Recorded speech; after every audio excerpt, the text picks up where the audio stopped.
জটা মুকুট। রাধে রাধে, হরে কৃষ্ণ বন্ধুরা, welcome back to my channel. তোমরা সকলে কেমন আছো? আশা করছি তোমরা সকলে খুবই ভালো আছো, আর তোমাদের আশীর্বাদে আমিও খুবই ভালো আছি। তো জয় শ্রীরাম। আজকে ছিল শ্রী রামচন্দ্রের জন্মদিন বা আবির্ভাব তিথি। এই মন্দিরটাতে যে আমি আসবো হঠাৎই হলো, আমি আগে থেকে কোনো প্ল্যান করিনি যে আসবো বলে। শ্রী রামচন্দ্র দুপুরবেলা কিন্তু আবির্ভাব হয়েছিল, তাই কিন্তু দুপুর পর্যন্ত উপবাস। রাধা অষ্টমী যেমন করে আমরা পালন করে থাকি, ঠিক রামনবমীও আমরা সেইভাবেই পালন করব। এখন কিন্তু পুজো চলছিল, আর তারপরেই হবে যজ্ঞ, আর তারপরেই কিন্তু হবে পুষ্পাঞ্জলি দেওয়া। হনুমানজির মন্দিরটা ছিল রসিকগঞ্জেরই কিন্তু বাঁদের সাইডে, আর এটা কিন্তু বিবেক দাদাদের ঘরের হচ্ছে কি ঠাকুর।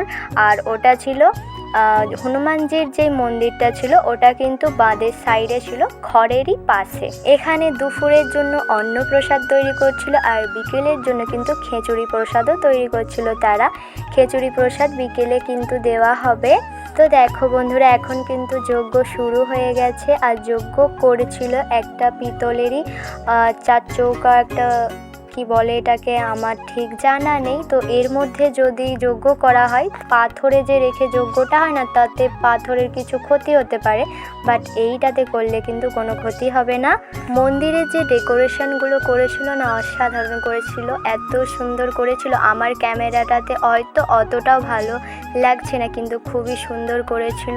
আর দেখো ওই পাশে কিন্তু শ্রী রামচন্দ্র, মাতা সীতা, ভরত, লক্ষ্মণ, শত্রুঘ্ন আর শ্রী হনুমানজি একসঙ্গে কিন্তু 6 জনের দর্শন। হোমযজ্ঞ থেকে যে ভস্যটা সেটাই কিন্তু কপালে সবার দিচ্ছিল, আর এখন কিন্তু ভগবানের আরতি হচ্ছিল।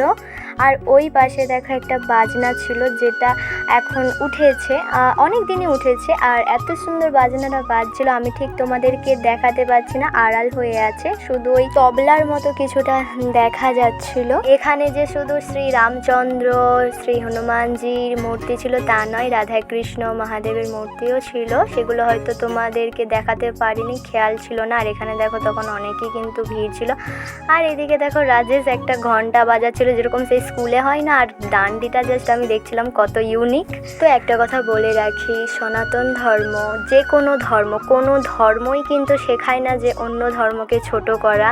তো এখানে আরতি আমরা নিচ্ছিলাম, তখন আরতি হয়ে গিয়েছিল। আর হ্যাঁ, শ্রী রামচন্দ্র ছিলেন পুরুষোত্তম, তার নিয়ে কী বা বলবো, যতই বলবো ততই কম। আমার মনে হয় ধর্ম জাতি আমাদের একটাই ধর্ম, আমি মনে করি আমরা মানুষ, আমাদের সবচেয়ে বড় ধর্ম হচ্ছে কি মানব ধর্ম। তাই এত দেশ, এত হিংসা, এত রাগ কার ওপর করবে? একদিন না একদিন আমাদেরকে উপরে চলে যেতেই হবে, তাহলে এত কিছু মারপিট গন্ডগোল কেন আমরা করে থাকি আমরা ঠিক জানি না। তাই সবাইকে ভালোবাসতে শেখো, প্রতিটা ধর্মকে সম্মান করতে শেখো। আমি কি বা বলবো, যদি কিছু ভুল বলে থাকি তো নিজ গুণে ক্ষমা করে দেবে। আমাদের পুষ্পাঞ্জলি দেওয়া কিন্তু হয়ে গিয়েছিল, এখন আমরা দুপুরে প্রসাদ পাচ্ছিলাম। এখানে প্রসাদ ছিল ভাত, ডাল, তারপর আলু ভাজা ছিল, শুক্তো, পটল আলুর তরকারি, পায়েস, চাটনি, পাঁপড়, মিষ্টি, আর ছিল দই ভাঁড়ে করে, যেটা আমার সবচেয়ে বেশি ভালো লেগেছিল। তো খাবারগুলো এত সুন্দর ছিল, না ছিল ঝাল বেশি, না নুন বেশি, না মিষ্টি বেশি, একদম পারফেক্ট। আমি তো সবই পুছে খেয়ে নিয়েছিলাম।